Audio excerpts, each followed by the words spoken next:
When the Second Amendment was written back in 1791, the average American wasn't walking around with an AR-15 or a Glock on their hip. They carried muskets, big, heavy, single-shot firearms that took nearly a full minute to reload.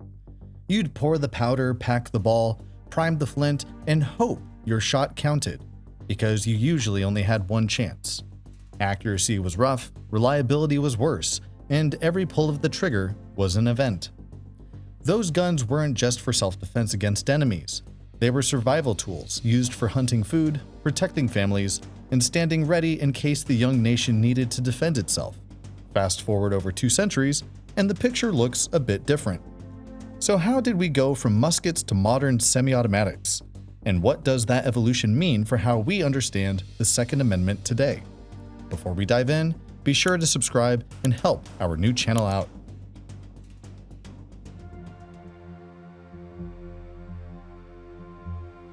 In 1791, the United States was still finding its balance.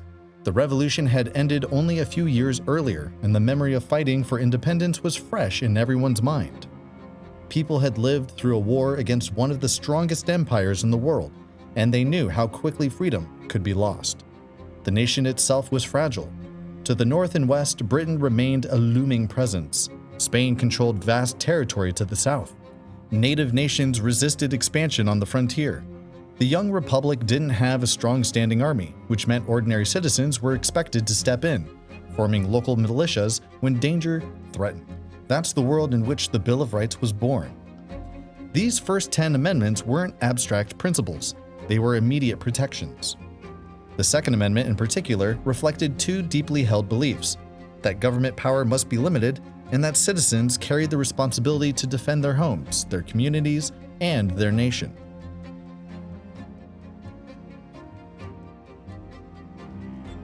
When people in the founding era talked about arms, they were almost always thinking of flintlock muskets. 2 stood out above all others: the British Brown Bess and the French Charleville. These were the workhorses of the 18th century, used in the Revolutionary War and carried well into the early years of the Republic. The Brown Bess, a massive 75 caliber musket, was famous for its power and not necessarily for its accuracy. It was a smooth bore weapon, meaning the inside of the barrel was smooth, so the ball bounced its way out instead of spinning in a straight line. Soldiers often fired in volleys, not because the musket was precise, but because sheer volume of fire was the only way to hit anything consistently. Muskets were common in the army, but on the frontier, people trusted the Kentucky long rifle. The Kentucky long rifle was one of the most important American firearms of its time. Built by German gunsmiths in Pennsylvania, it quickly spread across the frontier and became famous for one thing: accuracy. These rifles were long, sometimes over 4 feet, with barrels reaching 40 to 48 inches in length. Inside the barrel were spiral grooves called rifling that spun the bullet and kept it steady in flight. This made the rifle far more precise than the smoothbore muskets of the day. A skilled shooter could hit targets at 200 or even 300 yards, distances a musket simply could not reach. It usually fired a smaller caliber ball, around 40 or 50 caliber, which meant settlers could save powder and lead, which is an important detail when supplies were scarce. The trade-off was speed. The long rifle was slower to reload than a musket, but for hunters, scouts, and sharpshooters, accuracy mattered more than volume of fire.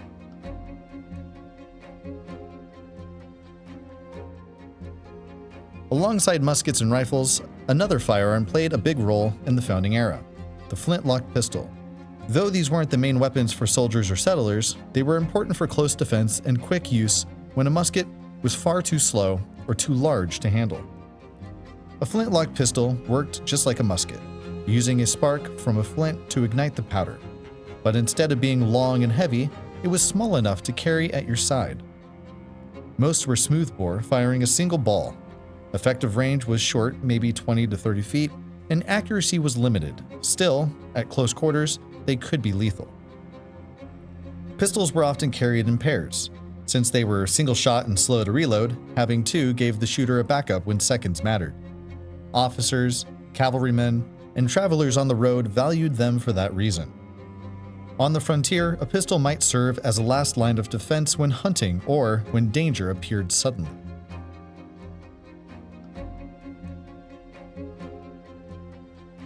By the mid-1800s, America was a nation in motion and in conflict. The country had stretched far beyond the original 13 states. New territories opened as settlers pushed westward, chasing land, opportunity, and in many cases gold. This was the age of wagon trains, stagecoaches, and the idea of manifest destiny, the belief that America was destined to spread across the continent. But expansion brought tension. Native nations fought to defend their lands. Settlers faced constant challenges on the frontier. At the same time, the question of slavery divided the country. The North and South were growing further apart from one another until the split could no longer be avoided. In 1861, the Civil War began, a brutal, bloody conflict that tested whether the United States would remain one nation or break apart. Millions of soldiers were called to fight, and for the first time, America saw war on an industrial scale. Railroads, telegraphs, and factories gave the conflict a modern edge, changing how wars were fought and how quickly supplies and weapons could move.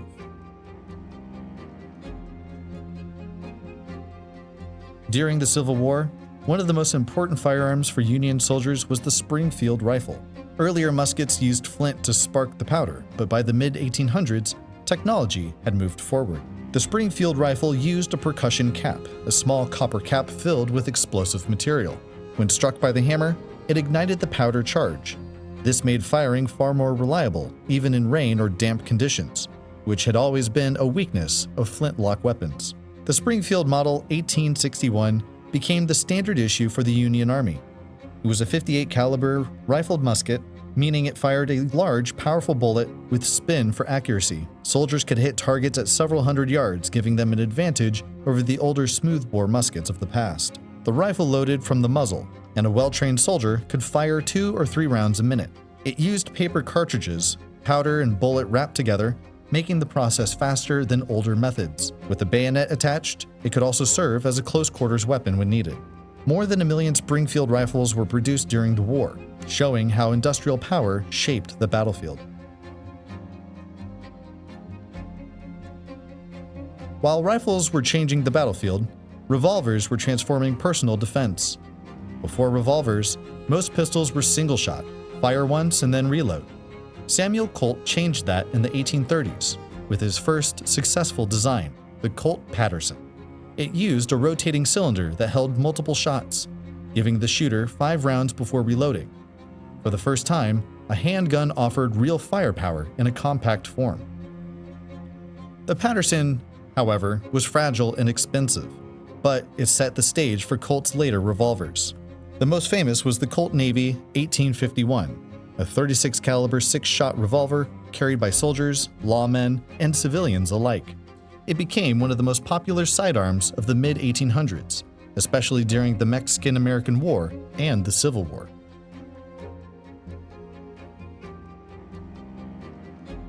If one gun came to define the American West, it would have to be the Winchester lever-action rifle. Introduced in 1866, it quickly earned the nickname the rifle that won the West. Unlike muzzle-loading muskets, which required careful reloading after each shot, the Winchester used a lever-action system and a tubular magazine under the barrel. This allowed shooters to fire multiple rounds quickly, then reload with ease. The 1866 model fired the .44 caliber rimfire cartridge, which combined powder, primer, and bullet all in one self-contained unit. That made reloading faster and more reliable than paper cartridges. A skilled shooter could fire 15 or more shots without stopping, which was a huge leap compared to the 2 or 3 rounds a minute of older rifles. The Winchester was lighter and shorter than many military rifles, making it ideal for use on horseback or in rugged terrain.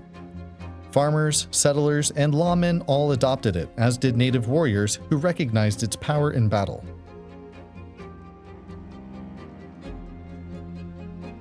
By the late 1800s, America was racing westward.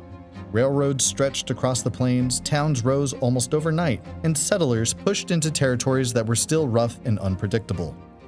This was the age that came to be known as the Wild West, a time of opportunity, danger, and lawlessness. In this era, a few firearms became legendary, not just for their design, but for the role they played in shaping everyday life.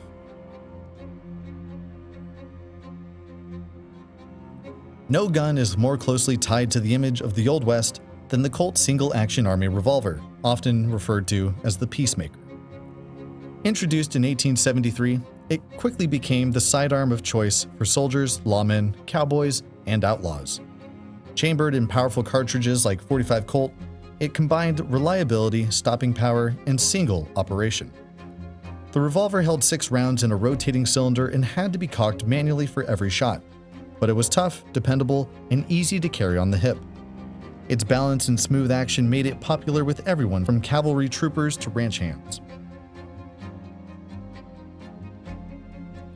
If the Colt revolver was the king of sidearms, the Winchester 1873 was the rifle that ruled the frontier.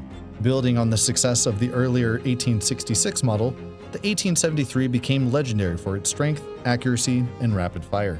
It used a lever-action design paired with a magazine tube under the barrel, allowing it to hold multiple rounds and cycle them quickly with a flick of the lever. The Winchester 1873 was chambered in .44-40, a cartridge powerful enough for hunting game and versatile enough for defense. What made it especially popular was that many Colt revolvers were also chambered in the same caliber. A cowboy could carry one kind of ammunition and use it for both his rifle and revolver, which was a huge advantage on the trail.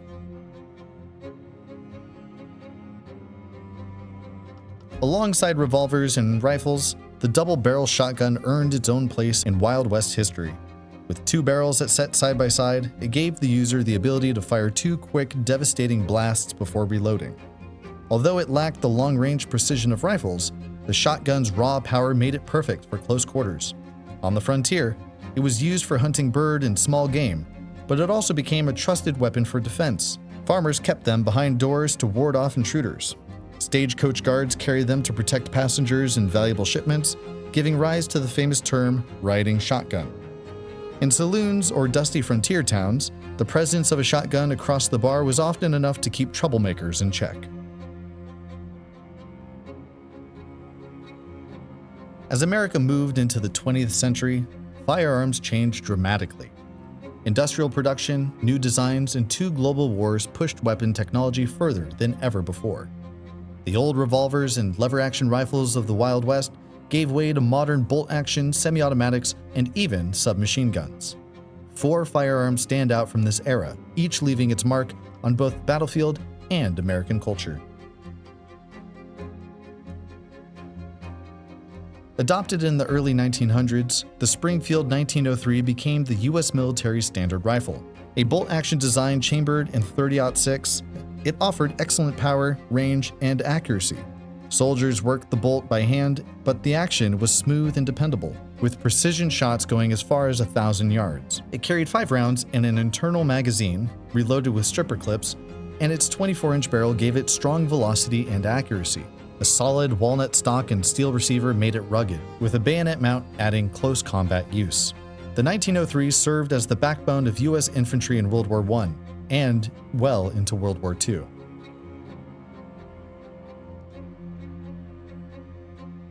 The Colt M1911, designed by John Browning, became one of the most famous pistols in the world.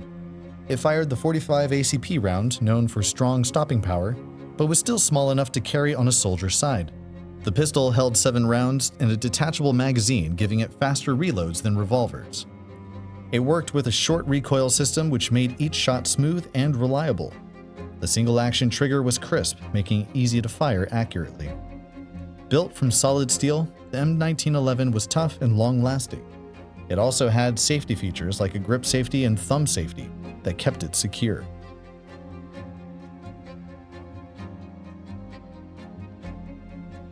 World War I ended before the Thompson submachine gun could be widely used, but by the 1920s and 30s, it had become famous on American streets.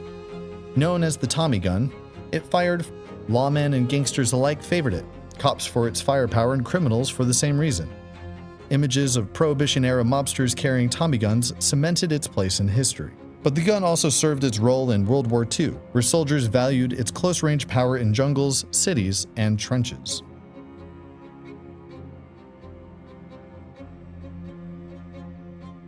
In 1936, the US adopted the M1 Garand, a semi-automatic rifle that changed the battlefield.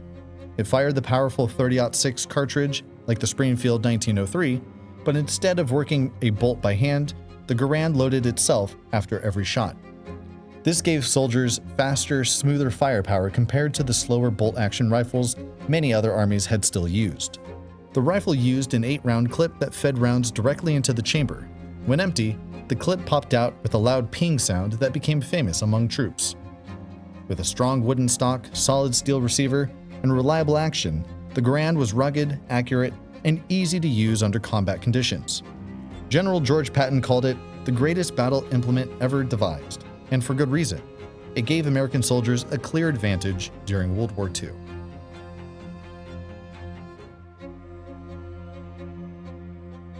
By the mid-20th century, America was entering a new era. The Cold War, the Vietnam conflict, rapid urbanization, and advances in technology all pushed firearms into a period of modernization.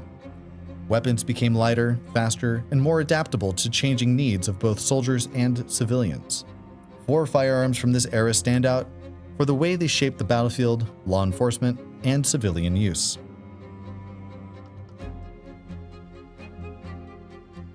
The M14 rifle, adopted in 1959, was designed to update the old M1 Garand with modern features. It fired the new 7.62 NATO cartridge, offering strong firepower and long-range accuracy. Unlike the Garand's 8-round clip, the M14 used a detachable 20-round magazine, giving soldiers more firepower. It could fire in both semi-automatic and fully automatic modes, but the heavy recoil made full auto hard to control. Built with a solid walnut stock and steel receiver, the rifle was tough, dependable, and accurate, making it effective as both a standard infantry weapon and later as a designated marksman rifle.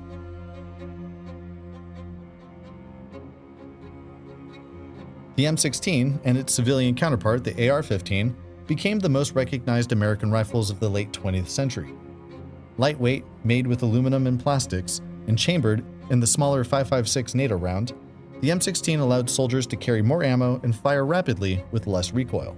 First issued during the Vietnam War, the M16 had a rocky start with reliability issues, but improvements soon made it the standard U.S. service rifle. Its civilian version, the AR-15, grew into one of the most popular rifles in America, praised for its modular design and adaptability. The M16 and AR-15 family became a symbol of modern firearms, light, accurate, and endlessly customizable.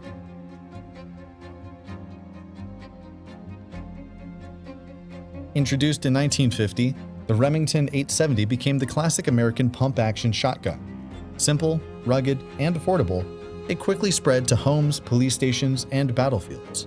Its design allowed shooters to cycle shells quickly by pumping the forend, firing everything from birdshot to buckshot and slugs. Law enforcement agencies adopted it as a reliable close-range weapon, while the military used it in Vietnam and beyond. At the same time, hunters and homeowners trusted the 870 for its versatility. Over 11 million have been produced, making it one of the best-selling shotguns in all of history. The 870 showed how a straightforward, durable design could serve both professionals and ordinary citizens alike.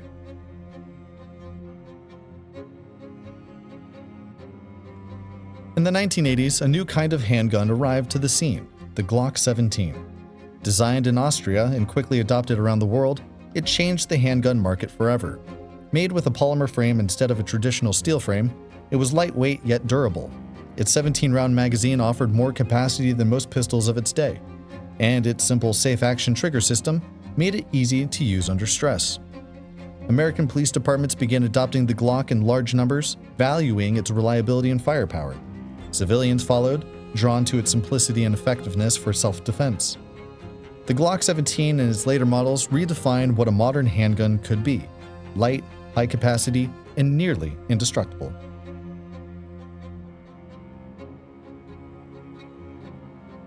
The 21st century pushed firearms into a new era of speed, modular design, and specialized roles.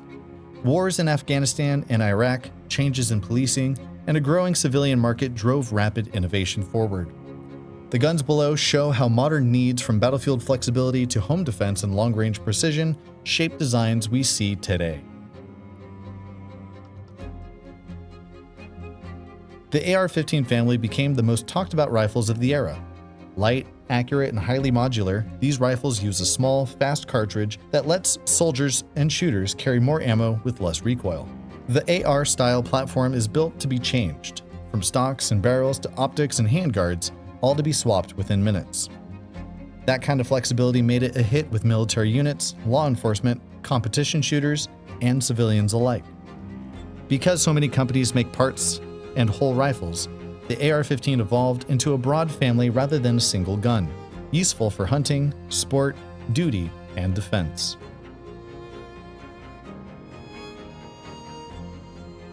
In 1917, the US military adopted the Sig Sauer M17 and its smaller version, the M18, as their new standard pistols. Both are based on the Sig P320 design and replace the older Beretta M9. These handguns are semi-automatic and use detachable magazines that hold more rounds than earlier service pistols. They are modular, meaning parts like the frame, slide, and barrel can be swapped to fit different missions or hand sizes. The slides are also cut to mount modern red dot optics, giving soldiers faster target acquisition. The M17 is the full-size model, while the M18 is the more compact and easier one to carry. Both are reliable, simple to maintain, and built to meet demands of modern combat and training.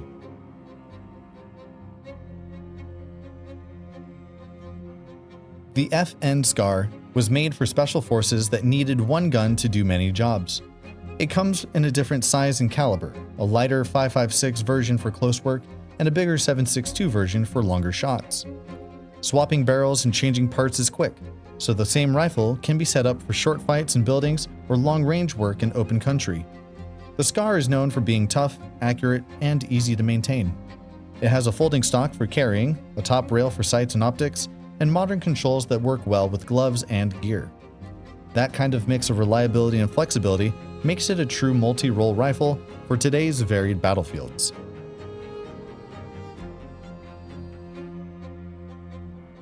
Shotguns, for the most part, stayed useful by getting tougher and more mission-ready. The Benelli M4 is a semi-automatic shotgun built to run in dirty, harsh conditions. It cycles quickly for fast follow-up shots and is trusted for breaching and combat use. A Mossberg 590 is a pump-action workhorse, simple, rugged, and very reliable under stress. Both guns are used by military units, police, and civilians. They handle many kinds of shells: buckshot for stopping power, slugs for longer shots, and breaching rounds for knocking through doors.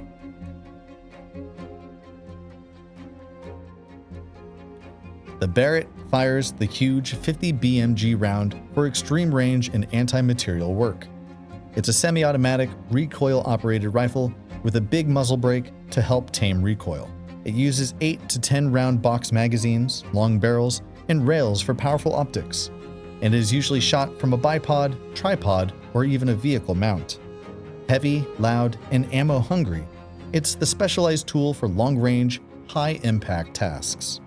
From muskets to modern rifles, one thing has truly stayed the same: the Second Amendment and the American right to bear arms. Each era brought a new weapon, but also a new meaning, shaping how people lived, fought, and defined freedom for themselves. And that's why the Second Amendment remains important today. It is more than just words on paper. It's a shield of freedom, a safeguard for self-defense, and a reminder that America's strength lies within its people and their enduring rights. If you enjoyed this video, please be sure to like, subscribe, and share it, and let me know your thoughts in the comments below. And stay tuned. Our next video breaks down the myths and realities of Wild West gunfights. Thank you for watching, and I hope to see you in the next one.